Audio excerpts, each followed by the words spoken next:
এই 6টি বৈশিষ্ট্য এবং এই 6টি গুণ যাদের মধ্যে থাকবে, আল্লাহ রাব্বুল আলামিন তাদের জন্য ওয়াদা করেছেন যে এই লোকগুলোকে আল্লাহ তাআলা মাগফিরাত এবং ক্ষমার ঘোষণা দিবেন। তাদের জন্য আল্লাহর তরফ থেকে কি থাকবে? তাদের প্রতিদান থাকবে, আল্লাহর কাছ থেকে তারা ক্ষমা পাবে, মাগফিরাত লাভ করবে, তাদের জীবনের ভুল ত্রুটি আল্লাহ তাআলা মাফ করে দিবেন। আর তাদেরকে আল্লাহ রাব্বুল আলামিন ইমানদারের সবচেয়ে বড় কাঙ্ক্ষিত টার্গেট এবং লক্ষ্য জান্নাত দান করবেন ইনশাআল্লাহ। কোন সেই 6টি গুণ, যে গুণ একজন মুত্তাকি মানুষের মধ্যে অবশ্যই থাকতে হবে, এবং এই গুণগুলো আমাদেরকে কিয়ামতের ভয়াবহতম দিনে আল্লাহর কাছ থেকে মাগফিরাত এনে দিবে এবং জান্নাত নিশ্চিত করে দিবে। জানা দরকার আছে না নাই? আসুন আমরা সেই 6টি গুণের সাথে পরিচিত হই। যদিও মুত্তাকিদের প্রায় 40টিরও বেশি গুণের কথা কোরআনে আল্লাহ তাআলা আলোকপাত করেছেন। নবী করিম সাল্লাল্লাহু আলাইহি সাল্লামের বহু হাদিসে মুত্তাকিদের বহু গুণের কথা আলোকপাত হয়েছে। সেগুলো নিয়ে একটি দীর্ঘ আলোচনায় আমরা চেষ্টা করেছি মুত্তাকিদের কোরআন হাদিসে যতগুলো গুণ বলেছে সে সবগুলোকে একত্র করার। আজকে শুধুমাত্র আমরা সূরা আলে ইমরানের 133 থেকে 36 আয়াতগুলোর মাধ্যমে এখান থেকে মুত্তাকিদের 6টি বিশেষ গুণের কথা উল্লেখ করব। এই গুণগুলো যদি আপনার মধ্যে থাকে তো আল্লাহর শুকর আদায় করবেন, আর যদি না থাকে এই মজলিসে বসে এইখানেই মনে মনে নিয়ত করবেন যে আল্লাহর কোরআনে একটা গুণের কথা বলা আছে অথচ আমার মধ্যে নাই, আমি কেমন মুসলমান। অতএব এই মজলিস থেকে নিয়ত করবেন, তাহলে এই গুণটা আমাকে অর্জন করতে হবে ইনশাআল্লাহ তাআলা আমাদের সবাইকে এই গুণগুলো অর্জন করে যাওয়ার তৌফিক দান করুন। মোহতারাম হাজরিন, আল্লাহ রাব্বুল আলামিন বলেছেন ওয়াসারিউ ইলা মাগফিরাতিন মির রাব্বিকুম ওয়া জান্নাতিন আরদুহা কাআরদিস সামাওয়াতি ওয়াল আরদ। তোমরা আল্লাহর মাগফিরাতের দিকে দৌড়াও, প্রতিযোগিতা করো, অগ্রসর হও এবং জান্নাতের দিকে অগ্রসর হও, যে জান্নাতের প্রস্থ এই নবমণ্ডল এবং ভূমণ্ডল সমূহের যে দূরত্ব আছে, এ দুইয়ের মধ্যে যত পার্থক্য আছে এরকম, সেই জান্নাতের দিকে তোমরা দৌড়াও, প্রতিযোগিতা করো, সেদিকে অগ্রসর হও, মুসারাআ করো। আল্লাহর মাগফিরাত এবং জান্নাতের দিকে তোমরা অগ্রসর হও, সেদিকে অগ্রসর হও, সেদিকে আগাও। যেই জান্নাত আল্লাহ তৈরি করেছেন উইদ্দাত লিল মুত্তাকিন, মুত্তাকিদের জন্য। জান্নাত কাদের জন্য তৈরি হয়েছে ভাই? মুত্তাকিদের জন্য। নামে মাত্র মুসলমান, তাকওয়া তাহারাতের নামগন্ধ নাই, জান্নাত তাদের জন্য তৈরি হয় নাই ভাই। জান্নাত তৈরি হয়েছে আল্লাহর সেসব বান্দাদের জন্য যারা শুধু নামে মুসলমান না, যারা মুসলমানের মধ্যে আফার ক্লাসের মুসলমান, যারা মুত্তাকি। আল্লাহ তাআলা আমাদের সবাইকে মুত্তাকি হওয়ার তৌফিক দান করুন। ভাইরা আমার, মুত্তাকি হওয়ার চেষ্টা করবো তো ইনশাআল্লাহ। আসল মুত্তাকিদের বৈশিষ্ট্য জেনে নেই। কি তাদের বৈশিষ্ট্য? 1 নম্বরের বৈশিষ্ট্য আল্লাহ তাআলা বলছেন আল্লাযীনা ইউনফিকুনা ফিস সাররাই ওয়াদ দাররা। 1 নম্বরের বৈশিষ্ট্য হলো তারা সুখে দুঃখে, যখন তাদের সচ্ছলতা থাকে তখন, আবার যখন টাকা পয়সার টানাটানি থাকে তখন, সব সময় তারা আল্লাহকে খুশি করার জন্য যে জায়গায় দান করলে আল্লাহ খুশি হবেন, ভালো কাজে, অসহায় মানুষের সেবায়, মসজিদ মাদ্রাসায়, কল্যাণমূলক কাজে, সাদকায়ে জারিয়ায়, যে কোনো ভালো কাজে আল্লাহকে খুশি করার জন্য দান করে। দুনিয়ার মানুষের জন্য কাছে বাহবা পাওয়ার জন্য না, দান কার জন্য হবে? আল্লাহকে খুশি করার জন্য। এমনকি আরশের নিচে ছায়া পাওয়া মানুষগুলোর মধ্যে থেকে 7 শ্রেণী মানুষের ভিতরে 1 শ্রেণী হলো যারা দান করে, এমন ভাবে দান করে যে তারা এক হাতে দান করে, অন্য হাতও টের পায় না। আর আমাদের তো আজকাল আল্লাহ তাআলা কোনো ভালো কাজ করার তৌফিক দিলে, একটু দানের তৌফিক দিলে, আমরা নাম বলতে বলতে, প্রকাশ করতে করতে, নাম ফুটাইতে ফুটাইতে, জাহির করতে করতে ওইটার সওয়াবের আর কিছুই বাকি থাকে না, বরং সেটা শিরকে আসগরের গুনাহে লিপ্ত হয়ে যেতে হয় রিয়া করার কারণে। মোহতারাম হাজরিন, এই জন্য মুত্তাকিদের 1 নম্বরের বৈশিষ্ট্য হলো সচ্ছলতায় অনেকে দান করে, কিন্তু আল্লাহর এই মুত্তাকি বান্দারা শুধু সচ্ছল থাকলেই দান করবে না, দিনকাল যখন একটু খারাপ যায়, কেনা বেচা দোকানে একটু কম হয়, তখনও সে অকাতরে দেয়, দিতে থাকে, কোনো কার্পণ্য করে না। তাহলে এই বৈশিষ্ট্যটা আমাদের, যার মধ্যে যতটুকু ঘাটতি আছে, এই মাহফিল থেকে, মজলিস থেকে আসুন মনে মনে নিয়ত করে নেই যে ইনশাআল্লাহ এখন থেকে আল্লাহ তাআলা আমাকে যতটুকু তৌফিক দিবেন ওখান থেকে আমি কিছু আল্লাহর রাস্তায় দান করব, আল্লাহকে খুশি করবার জন্য দিব। এবং যখন আমদানি ইনকাম অনেক ভালো তখনও দিব, যখন ইনকাম নাই, একেবারে টানাটানি আছে, ওখান থেকে একটু বাঁচিয়ে হলেও দিব। কারণ আল্লাহ তাআলা আমার দানের পরিমাণ দেখবেন না, আল্লাহ দেখবেন আমার সামর্থ্যের তুলনায় আমি কতটুকু করলাম। ঠিক না বে ঠিক? ভাইরা আমার, সাহাবা একরাম যা দান করেছেন রাদিয়াল্লাহু তাআলা আনহুম আজমাইন, তারা যা দান করেছেন, আজকের যুগে এমন বহু লোক বাংলাদেশে আছে, পৃথিবীতে অনেক দানবীর আছে যারা এত কোটি কোটি টাকা, মিলিয়ন মিলিয়ন বিলিয়ন বিলিয়ন টাকা আল্লাহর রাস্তায় দান করে, দিনের কাজে দিয়ে দেয়, মানুষের সেবায় দান করে, হয়তো ইখলাসের সাথেও দান করে। পরিমাণ এত বেশি যে সব সাহাবী মিলেও এত টাকা দান করার সুযোগ পান নাই। কথা বুঝেন নাই? সাহাবীদের যুগে এত সহায় সম্পদ তো ছিল না। তারা যা দান করেছেন যদি পরিমাণ একত্র করেন, তাহলে আজকের যুগে এমন বহু পয়সাওয়ালা আছেন যে এক একটা মসজিদ মাদ্রাসার পিছনে 20, 50, 100 কোটি আরো অনেক বেশি খরচ করে ফেলেছেন। আছে না নাই? দেখা যাবে যে সাহাবা একরাম সবাই মিলে যা দান করছেন সেগুলোর বাজার মূল্য বের করলে এরকম একজনের দানের সমানও হবে না। এই হলো পরিমাণের অবস্থা। এবার আসেন দেখি ফজিলত এবং মর্যাদার অবস্থা। নবী করিম সাল্লাল্লাহু আলাইহি সাল্লাম বলেছেন সাহাবীদের সম্পর্কে, তোমাদের কেউ যদি উহুদের পাহাড় সমপরিমাণ স্বর্ণ আল্লাহর রাস্তায় দান করে, তো আল্লাহর নবী সাল্লাল্লাহু আলাইহি সাল্লামের সাহাবীদের কেউ সামান্য 1 মুদ পরিমাণ অথবা তার চাইতেও কম পরিমাণ আল্লাহর রাস্তায় কিছু দান করলে সেটার যে পরিমাণ সওয়াব হবে, তোমাদের উহুদ পাহাড় সম পরিমাণ স্বর্ণের দানের সওয়াব ততটুকু হবে না। কিসের কারণে ভাই?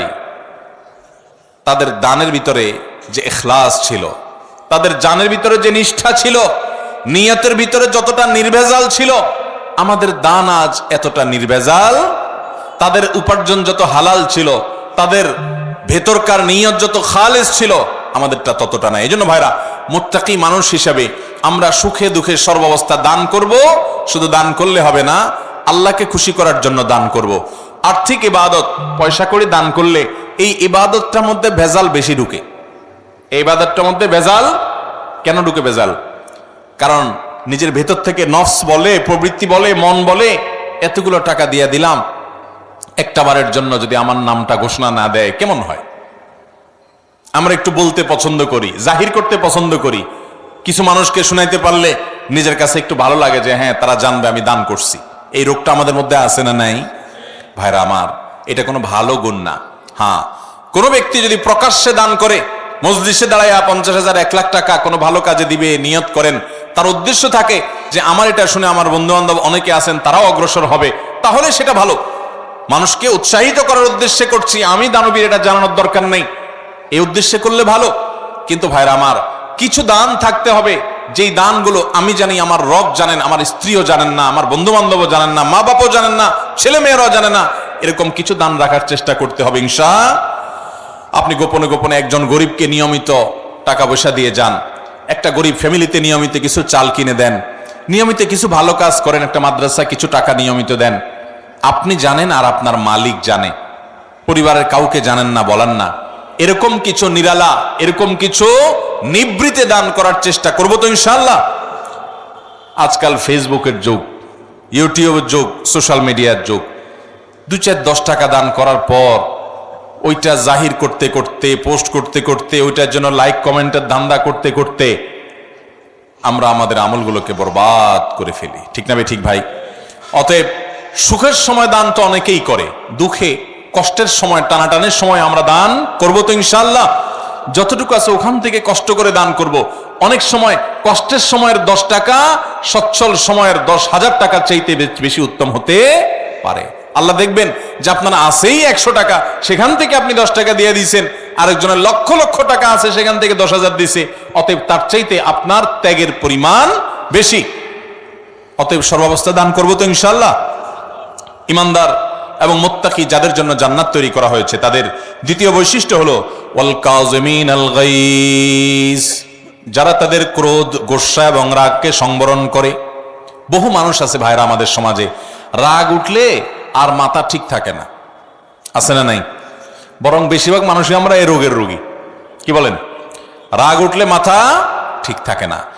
জান্নাত যাদের হবে, যারা জান্নাতের মালিক হবে, যারা আল্লাহর পক্ষ থেকে মাগফিরাতকে পুরস্কার হিসাবে পাবে, ক্ষমা লাভের তৌফিক হবে যাদের, এই মানুষগুলোর দ্বিতীয় বৈশিষ্ট্য, মুত্তাকিদের বৈশিষ্ট্য আল্লাহ বলেছেন ওয়াল কাযিমিনাল গায়জ, তারা রাগ ক্রোধকে কি করবে? নিয়ন্ত্রণ করবে, সংবরণ করবে, আটকে ধরে রাখবে। একটা জায়গায় মারাত্মক মেজাজ গরম হয়েছে কারোর উল্টাপাল্টা কথার কারণে, এমন রাগ উঠছে এখন মনে চাচ্ছে যে ধরে কয়েকটা লাগাই দেই, উথাম থাম মারি, দু চারটা মুখ খারাপ করে বলে ফেলি, একটু ভাঙচুর করি, চিল্লাচিল্লি করি, করার সুযোগও আছে। কিন্তু ওই যে জান্নাত পাওয়ার আশায়, আল্লাহর কাছে প্রিয় বান্দা হওয়ার আশায়, আল্লাহর কাছ থেকে কিয়ামতের ময়দানে ক্ষমা লাভের আশায় সে নিজের রাগটাকে নিয়ন্ত্রণ করে, সংবরণ করে, হজম করে ঢোক গিলে ফেলেছে। রাগটা প্রকাশ করে নাই, বহুত কষ্টে মুখটা লাল হয়ে গেছে, কিন্তু মুখ দিয়ে কিছু বাইর হয় নাই, হাত দিয়ে কিছু করে নাই, জায়গা থেকে সরে গেছে, ওই স্থান ত্যাগ করে গেছে, নিজেকে নিয়ন্ত্রণ করার চেষ্টা করছে। আল্লাহর এই বান্দারা অনেক শ্রেষ্ঠ বান্দা, অনেক প্রিয় বান্দা। এই গুণটা আমাদের আনার জন্য যুদ্ধ করতে হবে, নিজের সঙ্গে সংগ্রাম করতে হবে। ঘরে ঘরে আজ অশান্তি, সমাজে সমাজে আজ অশান্তি, পরিবারে পরিবারে আজ অশান্তি। এই দোষটার কারণে, এই ত্রুটির কারণে। স্বামীর কথা স্ত্রী সহ্য করে না, স্ত্রীর কথা স্বামী সহ্য করে না, বাপমার কথা ছেলে মেয়ের সহ্য হয় না, ছেলে মেয়ের কথা বাপমার সহ্য হয় না, ভাইয়ের কথা ভাইয়ের সহ্য হয় না, কাস্টমারের কথা দোকান মালিকের সহ্য হয় না, মালিকের কথা শ্রমিকের সহ্য হয় না, একজনের আরেকজনের সহ্য হয় না, আর লেগে যায় গন্ডগোল। দুনিয়াতেও ক্ষতিগ্রস্ত হয়, লজ্জিত হয়, লাঞ্ছিত হয়, ছোট হয়, আখিরাতেও তার ধ্বংস হয়ে যায়। ঠিক না বে ঠিক? এক সাহাবী এসে বলছেন, ইয়া রাসূলুল্লাহ আউসিনি, আমাকে আপনি একটু উপদেশ দেন। নবী করিম সাল্লাল্লাহু আলাইহি ওয়াসাল্লাম বলেছেন, লা তাগদাব, তোমার জন্য উপদেশ হলো তুমি রাগ করবা না।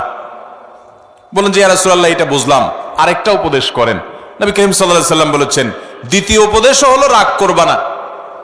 বলে ইয়া রাসূলুল্লাহ বুঝলাম, আরেকটা করেন। নবী করিম সাল্লাল্লাহু আলাইহি ওয়াসাল্লাম বলেছেন, লা তাগদাব, তৃতীয় উপদেশও তোমার জন্য একটাই, যে রাগ করবা না।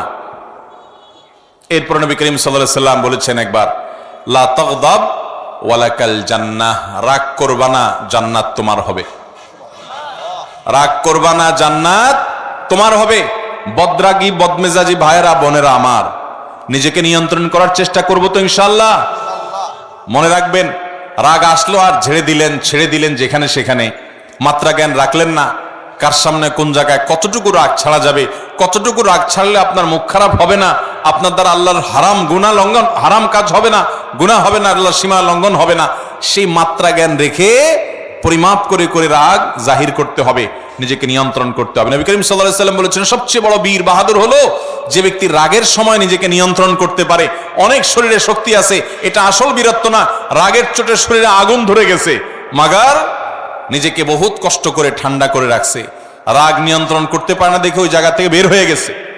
মোবাইলে রাগ উঠে গেছে দেখে মোবাইল কেটে বন্ধই করে দিছে। রাগ বেশি হয়ে গেছে দেখি দাঁড়ানো থেকে বসে গেছে, বসা থেকে শুয়ে গেছে, উজু করে নিয়েছে, তারপরেও নিজেকে কন্ট্রোলে রাখছে, রাগের কারণে পরিস্থিতি খারাপ হতে দেয় নাই। এই মানুষগুলো আল্লাহর প্রিয় বান্দা। আমরা চেষ্টা করবো তো ইনশাআল্লাহ। দেখেন, জান্নাত যার তার জন্য না ভাই। বদমেজাজি হটমেজাজি রাগের চোটে যা তা বলেন, যা তা করেন, আপনার জন্য জান্নাত নয়। অতএব যুদ্ধ করবো তো ইনশাআল্লাহ। শত সহস্র মামলা মোকদ্দমা, খুন, গন্ডগোল, ফাসাদ, মারামারি, এগুলো সব বন্ধ হয়ে যাবে যদি আমরা ইমানদাররা মুত্তাকিদের এই গুণটা অর্জন করি। ওয়াল কাযিমিনাল গাইস, চেষ্টা করবো তো রাগ নিয়ন্ত্রণ করার ইনশাআল্লাহ। নাম্বার 3, ওয়াল আফিনা আনিন নাস। 3 নম্বর বৈশিষ্ট্য হলো এই মুত্তাকিদের জন্য, যাদেরকে আল্লাহ তাআলা মাগফিরাত পুরস্কার হিসাবে দিবেন। দুনিয়া থেকে মানুষ যাবে আখিরাতে ভয়ে নিজের অপরাধ পাপাচার নিয়ে পেরেশান থাকবে, আল্লাহ তাআলা বলবেন পুরস্কার নাও, পুরস্কার। পুরস্কার কি? তোমার সব গুনাহ মাফ করে দিলাম আর তোমার জন্য জান্নাত বরাদ্দ করে দিলাম। সেই বৈশিষ্ট্যগুলো অর্জন করতে পারলে, 6টা বৈশিষ্ট্য অর্জন করতে পারলে এই 2টি নিয়ামত পাওয়া যাবে ইনশাআল্লাহ। তার ভিতরে 3 নম্বর বৈশিষ্ট্য হলো ওয়াল আফিনা আনিন নাস, মানুষকে ক্ষমা করতে জানতে হবে। এটার জন্য একটা বড় কলিজা লাগে, এটার জন্য একটা বড় কলিজা লাগে। ছোট লোকরা এটা পারে না ভাই, ছোট মনের মানুষ, ছোট কলিজার মানুষ এটা পারে না। কি আমার সাথে এমন কথা বলল, এত বড় সাহস, এটা জীবনে ভোলা যায় না, আমি এটা কোনোভাবে বলতে পারবো না, না এটা আমার চোখের সামনে যেন না আসে। ঠিক আছে, রাগ যখন ওঠে, মাথা যখন হট মেজাজ হয়, তখন আপনার 1 দিন 2 দিন 3 দিন পর্যন্ত এরকম থাকতে পারে। শরীয়ত আপনাকে এতটুকু অনুমোদন করে, ঠিক আছে, রাগের চোটে মাথা গরম হয়ে 3 দিন আপনি এটা করতে পারেন। মাগার 3 দিনের জায়গায় 3 মাস হয়ে যাবে, 3 বছর হয়ে যাবে, আপনার রাগ একটু নিয়ন্ত্রণ হবে না, আপনি একটুও ক্ষমা করতে জানবেন না, তাহলে আপনি কোন মুখে আরশে আজিমের মালিকের কাছে কিয়ামতের দিন ক্ষমার আশা করেন? কথা বুঝাতে পারি নাই ভাই? আমরা আমাদের রব কিয়ামতের দিন ক্ষমা করুক চাই কি চাই না? যদি চাই তাহলে রবের গোলামদেরকেও ক্ষমা করা শিখতে হবে ইনশাআল্লাহ। ভাইরা আমার, কাউকে যদি আপনি ক্ষমা না করেন, তার উপর অনেক জেদ থাকে, অনেক ক্ষোভ থাকে, অনেক রাগ থাকে আপনার ভিতরে, তাতে কষ্ট আপনার হবে কি হবে না? আরেকজনের প্রতি জেদ ক্ষোভ রাগের কারণে ভিতরে নিজের জ্বালা পোড়া হয় না, কষ্ট হয় না? আর যদি মাফ করে দেন, মাফ করলে যারে মাফ করছেন তার উপকার হোক বা না হোক, আপনার নিজের উপকার হবে, সাথে সাথে আপনার মনটা দেখবেন পাতলা হয়ে গেছে, আপনার মনটা যেখানে হালকা হয়ে গেছে, নির্ভার হয়ে গেছে, মনের ভিতরে মনে হবে একটা পাথর ছিল, পাথরটা জগদ্দল পাথর যেন সরে গেছে। যদি মানুষকে ক্ষমা করতে জানেন, মানুষকে ক্ষমা করবো তো ইনশাআল্লাহ। অনেক মানুষ আছে খুব শক্ত, লোহার মতো শক্ত, ক্ষমা করতে জানে না, একবার রাগ হইলে তো হইল, আছে না নাই? এগুলো কোনো ভালো মানুষের, ভালো মুসলমানের, ভালো ব্যক্তির এবং মুত্তাকির বৈশিষ্ট্য হতে পারে। আমরা মানুষকে ক্ষমা করবো। এখন কথা হলো, আমি ক্ষমা করলে ও বারবার উল্টাপাল্টা করে, ওর ক্ষতি করে। ভাইরা আমার, ও যদি নিজের ক্ষতি করে সে ক্ষতিগ্রস্ত হবে, কিন্তু আমি তো ক্ষমা করে আল্লাহর কাছ থেকে পুরস্কার পাবো। অতএব আমার লাভ না লাভ নাই, আমি তো আমার নিজের লাভ বুঝবো। পাগলেও নিজের লাভ বুঝে, কিন্তু আমরা নিজেরটা অনেক সময় লাভ বুঝি না। নিজের লস করে হলেও আরেকজনের উপকার করার চেষ্টা করি। আরে ভাই, তার সংশোধন যদি না হয়, আমার অধীনস্থ হলে তাকে আমি শাসন করব, জোর করব, জবরদস্তি করব, রাগ করব, নিয়ন্ত্রিত রাগ, যে রাগের ভিতরে কটু কথা থাকবে না, বিশ্রী কথা থাকবে না, গালমন্দ থাকবে না, জুলুম থাকবে না, সেরকম রাগ করব অধীনস্থ হলে। কিন্তু সেটাও নিয়ন্ত্রিত রাগ হতে হবে। আর মনে রাখতে হবে, ক্ষমা করতে জানলে আল্লাহ ক্ষমা করবেন ইনশাআল্লাহ। কোন এক সালাফ, তার অধীনস্থ বারবার একই ভুল করে, বারবার একই ভুল করে, তো এতবার একই ভুল করার কারণে উনি রাগ হয়ে বলছেন, তোমাকে কতবার আর ক্ষমা করবো এই একটা ভুলের কারণে? তখন সে কানে কানে ওনাকে বলছেন, কিয়ামতের ময়দানে আল্লাহর কাছে দুনিয়াতে একই পাপ যতবার করার পরও মাপের আশা রাখেন, আমাকে ততবার করলেই হবে। আল্লাহ তাআলা আমাদেরকে মানুষকে ক্ষমা করার মতো উদার মন মানসিকতা লালন করার তৌফিক দান করুন। তাহলে মুত্তাকিদের 3 নম্বর বৈশিষ্ট্য হলো ওয়াল আফিনা আনিন নাস, যারা মানুষকে ক্ষমা করে। 4 নম্বর হলো আল্লাহু ইউহিব্বুল মুহসিনিন, আল্লাহ তাআলা ইহসানকারীদেরকে ভালোবাসেন। অর্থাৎ এটাও মুত্তাকিদের একটা বৈশিষ্ট্য হবে যে তারা ইহসান করবে। ইহসান মানে যে কোনো ভালো কাজ করবে, আল্লাহর বান্দাদের প্রতি অনুগ্রহ করবে, পরোপকারী হবে, মানুষের উপকার করবে। ভাইরা আমার, ডক্টর খন্দকার আব্দুল্লাহ জাহাঙ্গীর রাহিমাহুল্লাহ এদেশে ক্ষণজন্ম একজন আলেম দ্বীন ছিলেন, ইসলাম বিশ্ববিদ্যালয় কুষ্টিয়ার হাদিসের প্রফেসর ছিলেন, বহু গ্রন্থ এর রচয়িতা ছিলেন। স্যার রাহিমাহুল্লাহ বলেছেন যে আল্লাহ তাআলা আমাকে কোরআন হাদিসের যতটুকু ইলম দিয়েছেন, দেশে বিদেশে বিভিন্ন ইউনিভার্সিটিতে মাদ্রাসায় দীর্ঘকাল পড়াশোনা করে, শিক্ষকতা করে, ইউনিভার্সিটিতে হাদিস পড়ায় যতটুকু আমি কোরআন হাদিস এবং ইসলামের বই পুস্তক পড়ে ইলম অর্জন করেছি, আমি বুঝেছি গোটা ইসলামের জিস্ট 2টা কথা। তার একটা হলো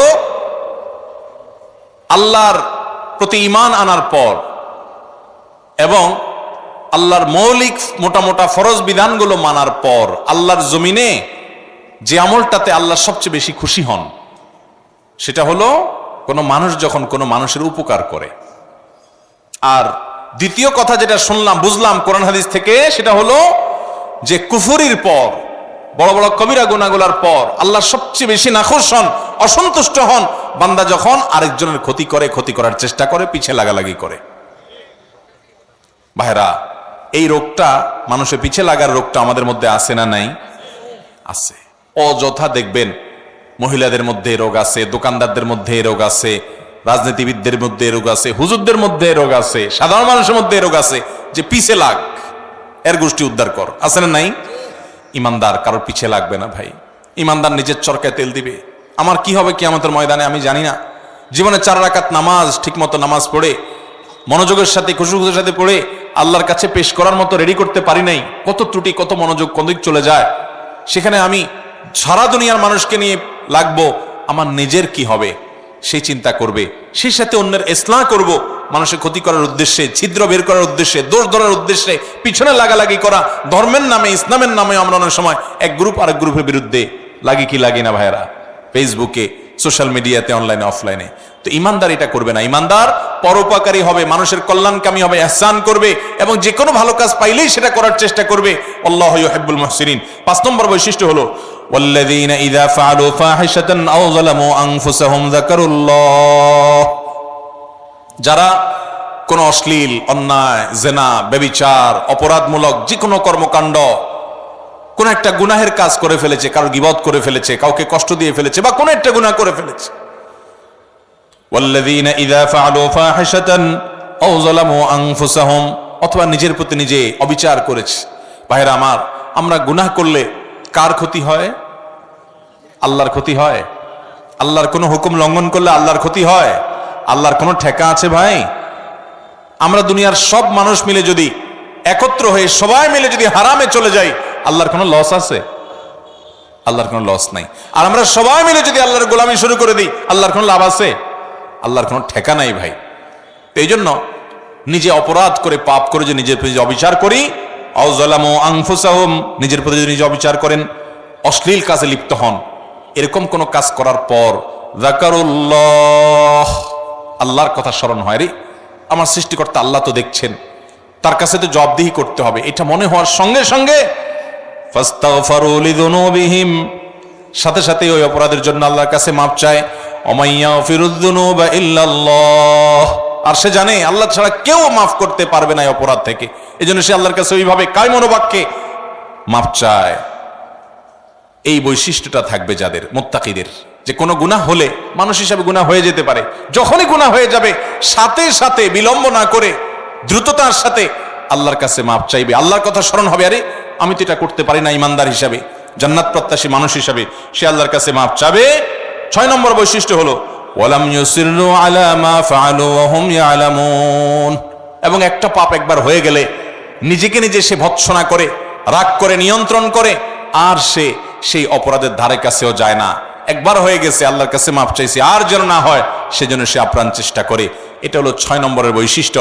এই বৈশিষ্ট্যগুলো আবারও আমি এক নজরে বলে দিচ্ছি। নাম্বার 1, যারা দান করে সুখে দুঃখে সর্বাবস্থায়। নাম্বার 2, যারা নিজের রাগ গুসাকে নিয়ন্ত্রণ করে, কন্ট্রোল করে। নাম্বার 3, যারা মানুষকে ক্ষমা করে। নাম্বার 4, যারা মানুষের প্রতি ইহসান করে এবং যে কোনো ভালো কাজ সে করার চেষ্টা করে। নাম্বার 5, কোনো অশ্লীল কাজ করলে, কোনো গুনাহের কাজ করলে, নিজের প্রতি নিজে জুলুম অবিচার করে ফেললে সাথে সাথে আল্লাহর কথা স্মরণ হওয়ার সাথে সাথে সে ক্ষমা চায়, মাপ চায়, ফিরে আসে। আর নাম্বার 6, সেই পাপ কাজ আর কখনো করে না।